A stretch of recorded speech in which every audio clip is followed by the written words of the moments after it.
Saya sudah mengikuti kajian di gedung MTA ini 2 kali.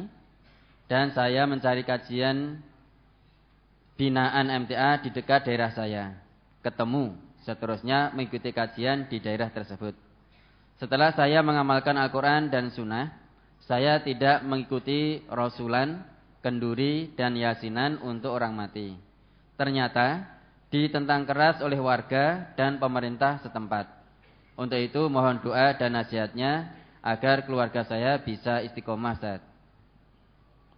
Nah, kamu kok ninggalkan selamatan, kenduri, barang, yang nyuruh siapa? Yang tanya ini, yang nyuruh siapa? Kalau kamu ngaji di MTA apa enggak boleh selamatan toh? Boleh enggak? Silakan, kamu mau selamatan silakan, enggak pernah ada yang melarang. Ya. Kalau ngaji di MTA terus kondangan untuk orang mati apa tidak boleh toh? Boleh enggak? Gue ora tahu tenanan sing ngaji ya bingung jawabnya. Boleh apa tidak? Jawabnya boleh, alon-alon boleh wae.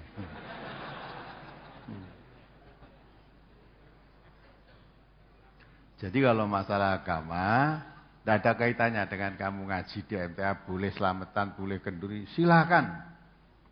Ya, di sini itu diterangkan masalah agama. Diambilkan sumbernya dari Quran dan hadis. Kamu tidak percaya dengan Quran yang saya terangkan di sini boleh tidak? Boleh. Apa kuasa saya melarang? Wong Allah aja membolehkan. Ya. Nabi juga disuruh di dalam dakwahnya, Nabi perintah oleh Allah, "Qul," katakan Muhammad, "aminu bihi aula tu'minu." Kamu boleh percaya. Katakan Muhammad, kamu boleh percaya dengan Quran yang saya sebarkan ini dan boleh kafir. Al-haqqu mir rabbikum. Kebenaran itu dari Tuhanmu. Faman syaa'a falyu'min. Barang siapa yang mau beriman silahkan beriman. Wa man syaa'a falyakfur. Siapa yang ingin kafir silahkan kafir. Ya, silahkan kafir. Gitu kan? Boleh.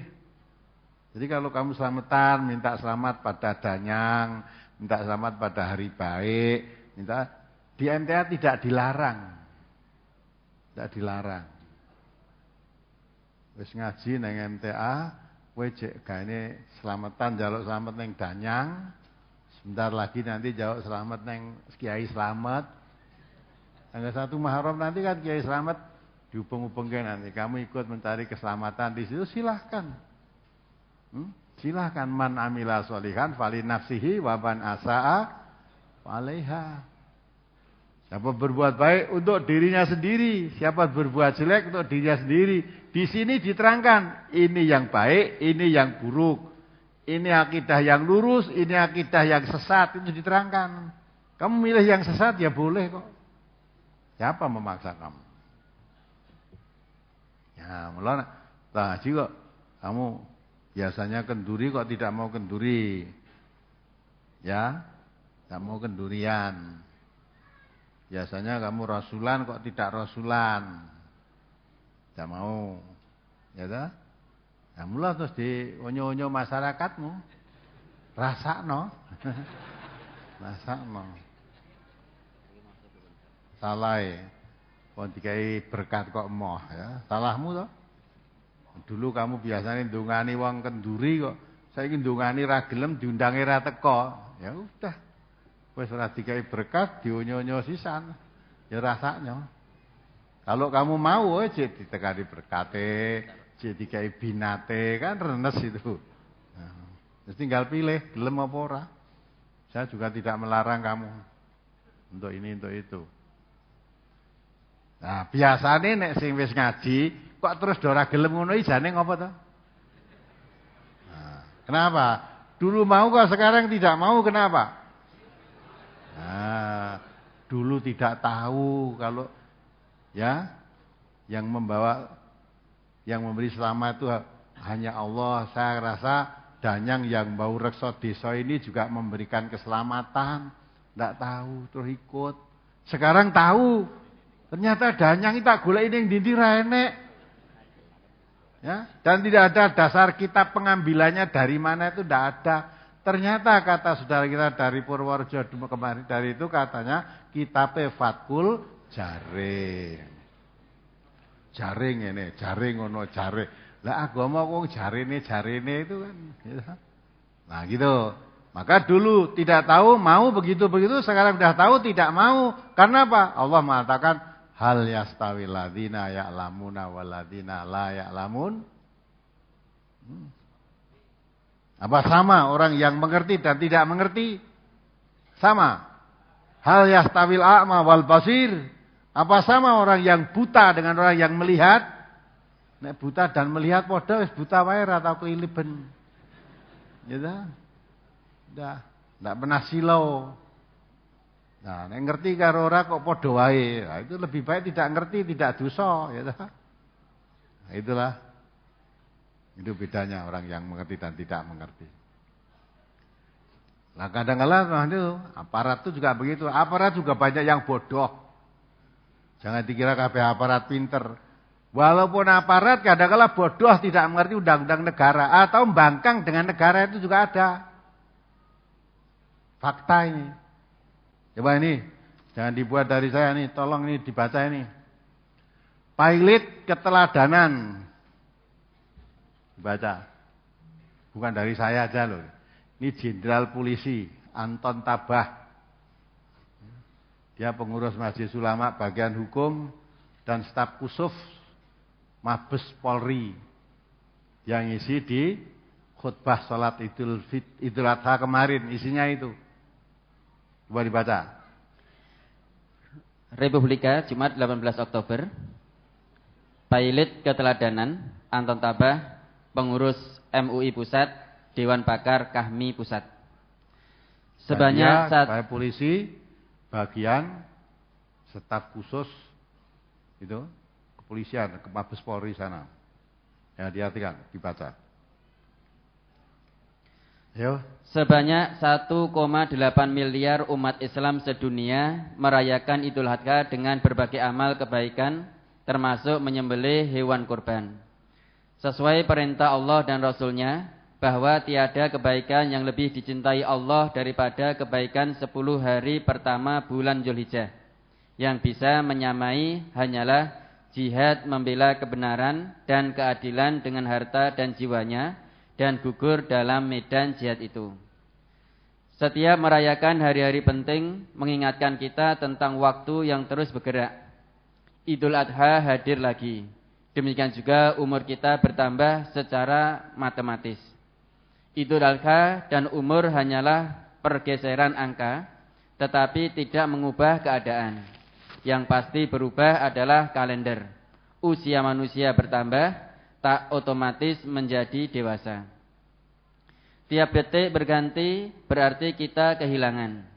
Namun sedikit yang sadar akan kehilangan itu. Contoh yang paling dekat, tiap hari kita diberi waktu 86.400 detik. Sudahkah sebagiannya digunakan untuk mendalami dan memahami ajaran-ajaran Allah? Banyak yang menyia-nyiakan waktu, seolah waktu berlimpah ruah. Waktu adalah milik kita paling berharga.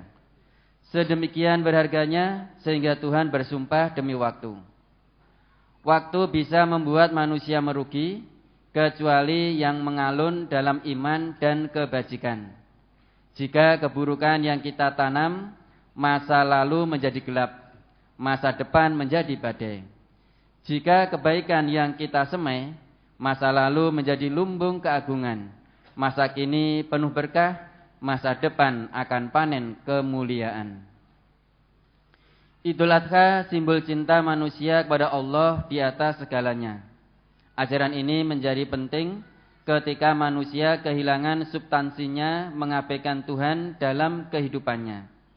Yang dominan sifat materialistis melahirkan musuh generasi baru bernama ultraliberal. Ini adalah paham kebebasan tanpa batas, bahkan menerjang larangan Tuhan. Kurban juga sebuah reedukasi. Setiap merayakan Idul Adha, ada 3 tokoh sentral yang selalu kita kenang dan kita teladani pengorbanannya untuk kemuliaan peradaban manusia, yaitu Nabi Ibrahim, istrinya yakni Hajar, dan putranya Ismail yang berusia 13 tahun. Allah memerintahkan hambanya yakni Ibrahim agar mengorbankan Ismail yang sangat dicintai sebagai implementasi iman dan ujian cintanya kepada Allah. Ibu Hajar ditinggalkan Nabi Ibrahim karena mengurus umat sampai ke tempat jauh. Padahal Hajar sendirian saat mengandung tua yang akan segera melahirkan di padang Sahara yang tandus tanpa air yang sangat dibutuhkan dalam persalinan. Ismail dalam ilmu hikmah juga lambang kebendaan materi duniawi, agar manusia tidak cinta dunia melebihi cintanya pada Allah. Ismail itu bisa berupa harta, anak, keluarga, rumah, perusahaan, pangkat, jabatan yang lebih dicintai daripada Allah dan Rasul-Nya, lalu bertindak dengan segala cara untuk mendapatkannya. Inilah akar masalah ketidakjujuran, kebohongan, penipuan, pencurian, dan korupsi, serta kebohongan-kebohongan lain. Ada beberapa jenis kejujuran yang bisa dijadikan rujukan. Pertama, jujur karena lingkungan. Contoh, kisah Agus Tajudin, tukang sapu kantor Bank Syariah Mandiri, menemukan tas plastik berisi uang tunai 100 juta rupiah ketika bersih-bersih kantor. Di saat kantor sepi, tak ada seorang pun yang melihatnya. Kedua, jujur karena momentum. Nah, di peristiwa itu persis. Saudara kita yang tukang becak itu ingat nggak? Nah, tukang becak itu tinggalan tas isinya uang. Satu tas kebak uang. Penumpangnya becak turun. Tasnya carry. Tukangnya becak malah tidak berani pergi. Tunggu sampai di situ. Itu jujur karena perilaku tadi. Akhirnya yang numpak becak balik. Ya masih ditunggu memang oleh tukang becaknya tadi. Kebetulan tukang becak tadi seorang janda pengusaha yang kaya. Gitu. Karena tertarik itu sampai tukang becaknya tadi mau menjadi istri kedua. Ya toh? Saya gumun ketemu tukang becak. Andai kata saya jadikan istri kedua pun mau oleh tukang becak. Padahal tukang becak itu yang dihargai bukan keringetnya, kejujurannya. Jadi tengah-tengah maraknya orang korupsi itu masih ada orang tukang becak milih genjot becak dengan uang 10.000 rupiah, 20 rupiah, tinggali uang satu tas penuh uang tidak mau mengambil. Andai kata dia lari, mau becaknya, wes sudah ketemu. Nanti tukang yang punya tadi kembali ketemu, loh duitku mau carry naik. Oh enggak tahu, tadi sudah ada penumpang lain, gitu masih hilang loh. Tapi kenapa tukang becak? Nah itu karena hasil ngaji, dengarkan pengajian. Terus? Kedua, jujur karena momentum. Misal, tidak bohong karena sedang puasa Ramadan. Ketiga, jujur karena budaya yang masih banyak ditemukan di suku Badui dan Samin. Juga masih lekat pada bangsa Jepang. Bagaimana dengan kita? Watak kejujuran kita sebagai bangsa porak-poranda. Wajah hukum kita hancur lebur. Tokoh-tokoh bangsa kita terjerat KKN. Kejahatan korupsi di Indonesia terbesar di dunia. Pada titik ini, kecemasan hari esok terpantul. Krisis multidimensi yang sudah lama mencengkeram bangsa ini, kini mencengkeram lebih keras. Bertahun pemerintah yang demokratis diperjuangkan dengan keringat dan darah. Ketika kesempatan didapat, yang terjadi malah lebih buruk dari era sebelumnya.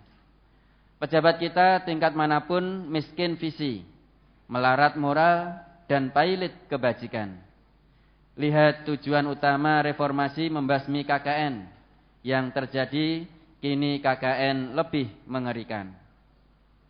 Nabi SAW bersabda, kehancuran bangsa-bangsa adalah jika tidak ada kesamaan aturan antara rakyat dan pejabat, dan jika hukum hanya tegak untuk rakyat, bukan untuk pejabat.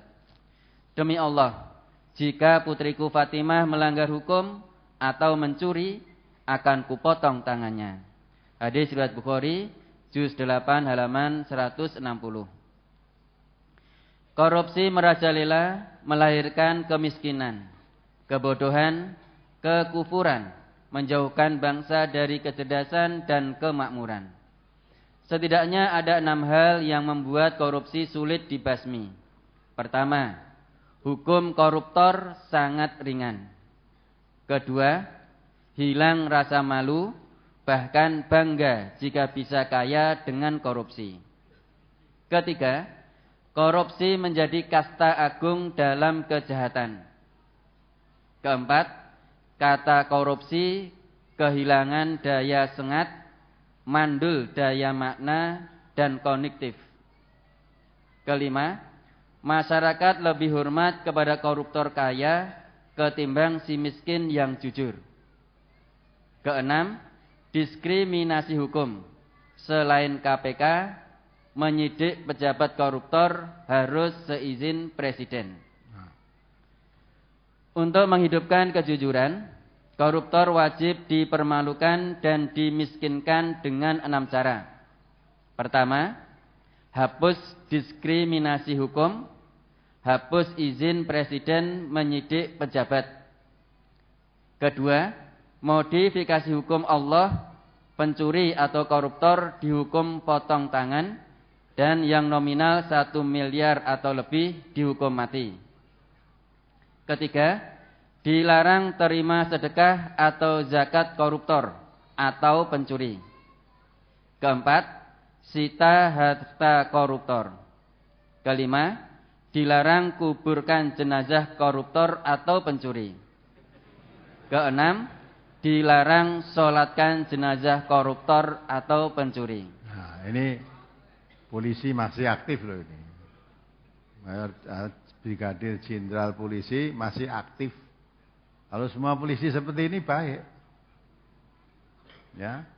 Modifikasi hukum Islam tadi ya kalau bagi kita ya tidak cocok, tapi pendapat. Coba korupsi, koruptor orang itu dikubur ya malah nyusahke sing urip. Ya. Kalau dia udah mati itu tidak peduli kok dikubur dia ya mau, tidak dikubur ya mau. Tapi kalau tidak dikubur nyusahkan yang hidup. Nyusahkan yang hidup itu. Sekarang banyak koruptor wae geletak ning ini wah, ra nek sing gelem ngubur ora usah dikubur, koruptor-koruptor padahal yang koruptor banyak. Nek dihitungno parsane dari lurah sampai atas sana. Lo mati terus geletak ra dikubur ora ndang penyakit tersebar kemana-mana nanti. Nah. Padahal ning Solo sing koruptor pira, mati ra dikubur kabeh sak kota Solo mambu bangke kabeh kok. Jadi potong tangan itu udah adil. Betul. Ini potong tangan. Ada korupsi toh? Hukum Islam potong tangan mau mencuri kok. Wih udah jerah ya kemana-mana. Loh, ini dhisik menteri kok tangannya potong. Oh, ini maling iki gitu. Udah menjadi kondangan gitu, tangannya dipotong. Oh, ini menjadi pencuri ya. Dia kapok, sing urung nyolong-nyolong kuwi kapok. Jerah gitu loh. Kundak tanganku hilang. Itu. Ini korupsi ya berapa triliun kok dihukum jana remisi metu jek sugih mlo jek guyu-guyu ae. Yang lain tidak takut, wong kacane akeh. Ya, itu sebetulnya yang tidak suka korupsi itu banyak tapi enggak bisa berbuat apa-apa. Wes saiki di KPK aja sudah ditahan, dikai jaket KPK. Jaketnya ya apik ya nganggo ki tak gagah ngono malah. Jaketnya ya apik, kudune jaketnya sing elek banget ngono, jaketnya apik ya. Dadi bang tuku jaket ngono ki ya larang wis. Dienggo ning ngene tulisane tahanan KPK ora apa-apa ning jaketnya apik kok. Ki nuduhke nek sugih duit itu jaketnya wae apik gitu. Nah, terus maka saya katakan yang sakit itu hatinya. Terus dibaca terus. Menghukum pencuri maupun koruptor tidak dilihat nominal kerugian, tetapi dilihat kebohongannya. Karena Islam tidak menoleransi kebohongan. Kita kini di zaman edan atau kala bendu. Kebohongan dihormati, kejujuran dinista. Agar kita tidak terpengaruh menjadi gila, harus mempelajari dan memahami ajaran Allah dan Rasul-Nya. Hanya dengan cara itu kita bisa selamat dari kala bendu. Seperti janji Allah dan Rasul-Nya, bahwa siapapun yang dikehendaki baik, niscaya ia dipahamkan pada agama Allah. Yuridillahu bihi khairan yufaqihu fiddin. Itu hadis Nabi itu. Siapa yang dikehendaki Allah itu baik, maka difahamkan tentang agamanya. Lah untuk bisa paham agama mesti harus ngaji. Maka anjuran beliau tadi mempelajari Quran dan Sunnah. Zamannya zaman edan. Ben ora edan supaya tidak edan, luput dari kala bendu, suruh mempelajari Quran dan Sunnah. Gitu kan? Terus? Kemuliaan orang karena agamanya. Martabat harga diri orang karena ilmunya. Kehormatan orang karena akhlaknya, bukan karena harta atau pangkatnya. Hadis riwayat Ahmad. Mari kita perbanyak doa Nabi Ibrahim yang tersurat dalam kitab suci. Tuhanku, jadikan kami penegak hukum yang tegas, adil dan jujur sampai hari hayat. Dan mari memperbanyak sholawat untuk Nabi Ibrahim dan Nabi Muhammad sallallahu alaihi wasallam. Cukup. Sudah. Jadi beliau Brigadir Jenderal Polisi Anton apa yang pernah datang ke sini itu. Jadi mengatakan zamannya sekarang itu zaman apa? Edan. Zaman edan atau kala bendu. Supaya tidak kena zaman ini tidak katut edan, mula suruh kembali mempelajari Quran dan Sunnah. Tanpa belajar Quran dan Sunnah, tidak mungkin mari edan ini tidak mungkin. Kalau belajar Quran dan Sunnah saja tidak boleh, berarti seneng wong kuwi edan. Jadi sekarang kemarin ya, di Sidoarjo sana, ya ngajian MTA sana kan dibubarkan oleh polisi. Tampaknya polisi ini seneng edan. Polsek sana. Masuk di tempat pengajian kita sendiri nggak boleh, padahal tempatnya sendiri. Cegat polisi. Ya dah, polisinya banyak, ternyata ngamanke wong aja do ngaji. Ya, masyarakat yang katanya mau demo malah nggak kelihatan, polisi. Terus akhirnya yang isi Pak Ihsan Suwandi itu, ada enggak Ihsan Suwandi? Nah, mungkin belum datang ya. Ngajinya tetap akhirnya di luar, kumpul di luar itu. Akhirnya polisinya datang. Sound systemnya tadi yang bikin cap di listriknya dicabut, nyabut polisi itu. Akhirnya disuruh bubarkan oleh polisi. Nah, berarti kan seneng edan ini. Jadi dia merasa zaman edan itu dia merasa mendapat kenikmatan. Mula ben edan terus gini. Tapi kita tidak boleh. Ya, kita tidak rela kalau zaman edan bangsa kita mayoritas beragama Islam kok do melu edan kabeh itu enggak rela kita. Maka datangnya Quran dan Sunnah tombo edan itu. Kata Quran tadi, kata Pak Anton Tabah kan suruh kalau tidak kepingin edan, kembalikan pada Quran dan Sunnah. Jadi Quran Sunnah ini tombo edan. Tidak mau atau benci kepada Quran Sunnah berarti senengnya wis seneng wong edan itu dirinya sendiri sudah edan itu. Maka saya langsung telepon Jenderal Khairul Rasyid Purnawirawan. Dia langsung telepon Kapolda Jawa Timur. Apa betul Mas? Ya, apa betul katanya begitu. Sekarang ini sedang berlangsung, kamu cek ke bawah. Nah, entah terus dicek tenan apa tidak. Kalau kamu memusuhi MTA itu polisi polsek brengsek gitu, katakan begitu. Polisi MTA berhadapan dengan saya. Saya itu Kapolda yang pertama kali membela MTA. Pak Jenderal Khairul Rasyid. Karena tahu dia menegakkan hukum. Dia bukan orang MTA, tapi polisi yang menegakkan hukum.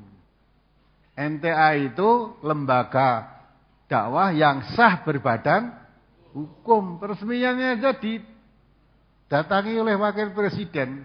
Sambutan wakil presiden suruh mengembangkan dakwah MTA di mana-mana ini. Supaya makin besar. Karena beliau juga sadar. Ini orang Quran dan sudah wong do edan itu. Jangan kamu kira orang-orang itu waras. Edan semua itu. Ya, kalau melihat barang baik tampak jelek. Melihat jelek tampak baik kan edan itu. Wong ngaji Quran. Tempat lokasi membuat sendiri. Tidak minta bantuan. Ngaji mlebu nggone dhewe ora entuk. Tempat pelacuran malah dijaga orang edan itu. Tempat pelacuran malah dijaga, pelacurnya di situ secara periodik diopeni kesehatannya. Malah kapan itu katanya rumah-rumah itu akan diberi kondomisasi. Ya, itu maksudnya ben ora ketular kan saya edan banget tapi. Di negeri itu edan, yang waras-waras juga kepengin edan. Maka harus kita sebarkan, kita dakwahkan, kita galakkan dakwah Al-Qur'ani. Walaupun rintangan menghadang, terus itu sudah menjadi sunatullah. Jadi sunatullah. Nabi Muhammad SAW orang tidak pernah bohong, insan kamil, tidak pernah dusta, akhlak mulia. Itu pun sudah menyampaikan Quran, diboikot, dia katakan Muhammad itu gila. Ya. Dipekot, dimusuhi dan sebagainya. Tapi intan surullah dan surkum. Menolong agama Allah, Allah akan menolong kamu. Dan orang kafir, orang musyrik benci tersebarnya Quran, cara apapun kamu tidak akan berhasil. Ya, Quran tetap akan berjalan terus sekalipun mengalami hambatan-hambatan itu suatu ujian. Maka saudara kalau sedang menghadapi ujian harus dikerjakan dengan serius supaya lulus. Kalau saudara tidak lulus ya jatuh. Disembuhkan, dipagari supaya tidak edan, kalau tidak lulus ya saudara jadi orang edan. Ya salat, tapi edannya tetap. Ya.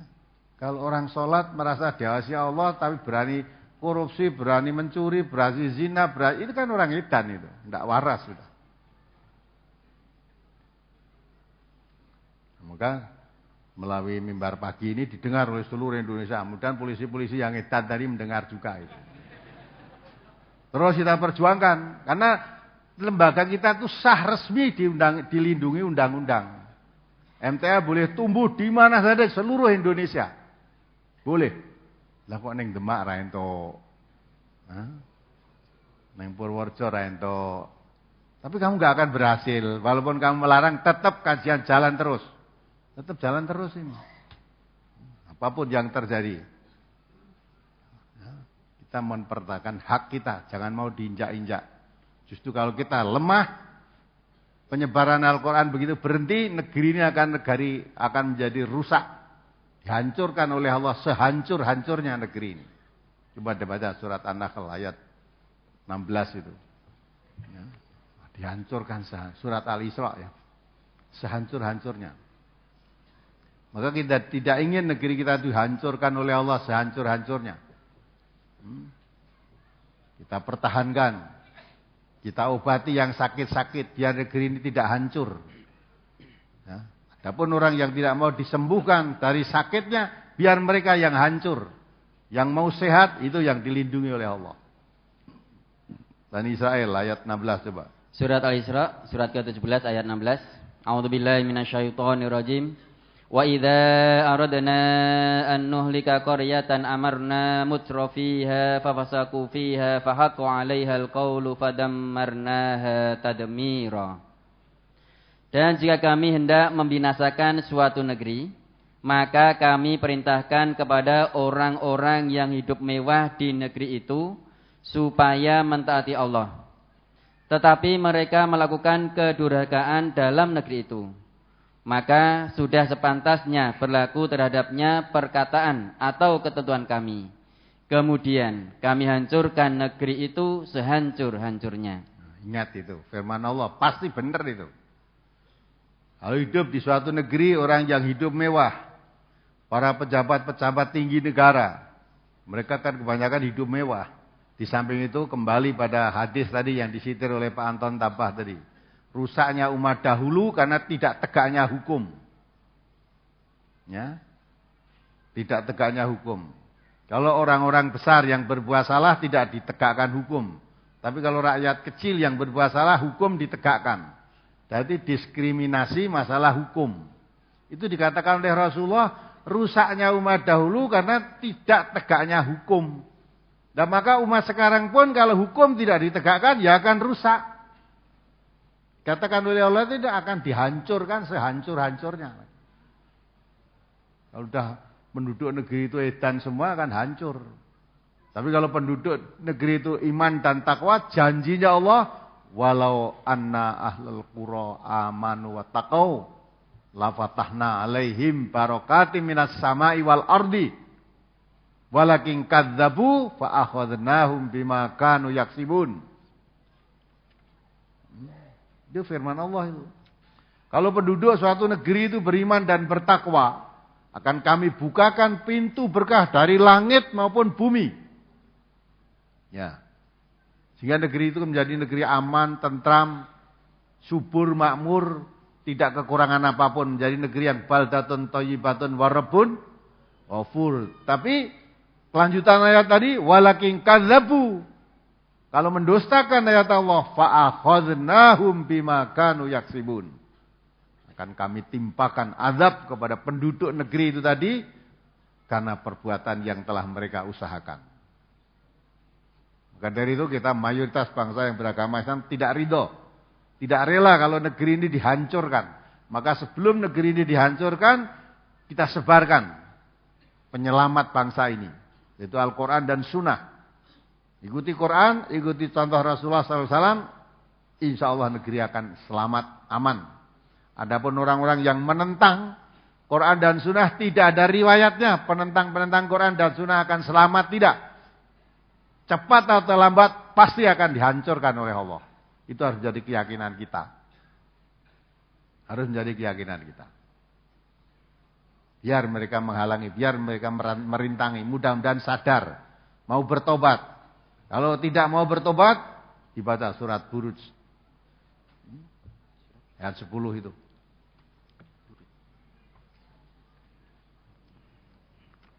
Innal ladzina fatanul mu'minin wal mu'minat tsumma lam yatubu falahum adzabu jahannama walahum adzabul hariq. Surat Al-Buruj surat ke-85 ayat 10.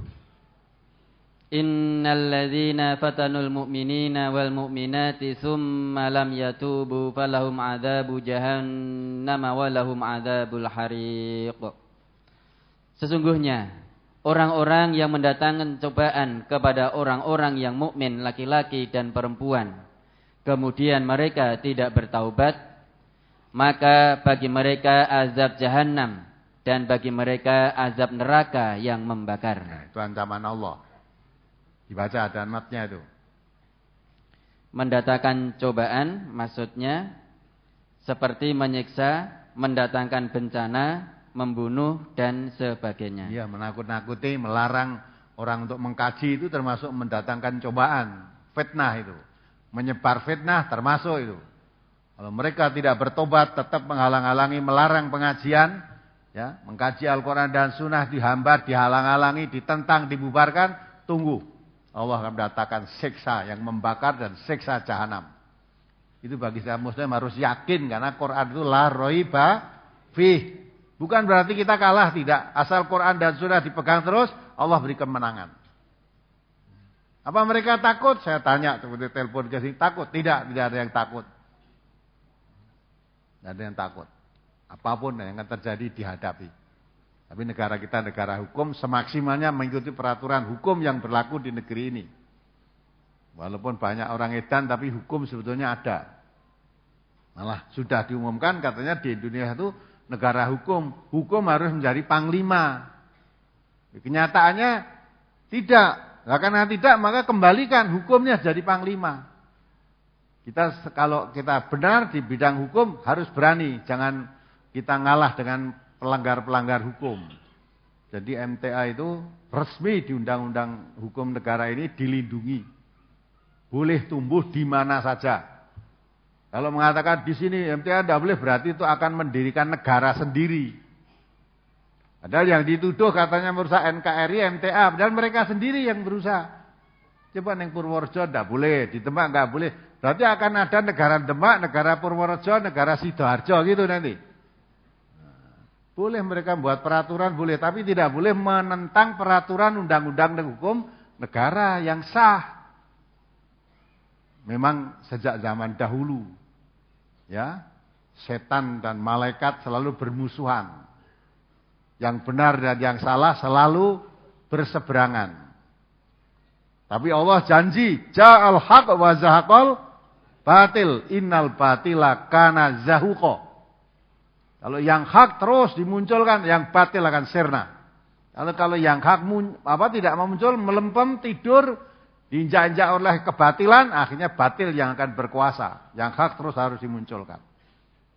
Otomatis yang batil akan sirna. Walaupun memunculkan yang hak itu memang jalannya melalui bersulit-sulit, berbelit-belit, kadang-kadang mengalami rintangan, hambatan, ancaman, itu suatu hal yang wajar. Sunatullah berlaku seperti itu. Maka dakwah MTA dilanjutkan terus. Walaupun dihadang, dilarang, dia terus akan jalan terus.